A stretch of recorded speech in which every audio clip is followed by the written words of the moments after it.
রাজার ঘরে ছোট রানী এলো পদ্মাবতী, রানী পদ্মাবতী।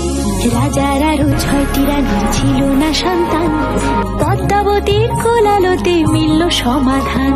বছর যেতে জন্ম নিল 7 ছেলে 1 মেয়ে, হয় খুশির আকাশ হঠাৎ কালো মেঘে গেল ছেয়ে।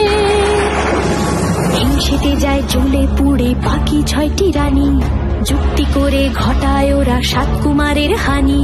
সুযোগ মতো 7 ছেলেকে মাটিতে দেয় পুঁতে, বাঁচে একা পারুল, ওরা পায় না তাকে ছুতে। ধাইমা বাঁচায় সেই মেয়েকে বড় করে তোলে, 7 ভাইকে পায় যে পারুল 7টি চাপা ফুলে। এত কিছুর পরেও রাজার বিপদ যে কাটে না, সূর্য নগরে সুখের সূর্য আর ওঠে না। হিংসা বিবাদ বিচ্ছেদ আর প্রেমের কাহিনীতে পারুল বোন কি পারবে 7 ভাই চম্পাকে জাগাতে।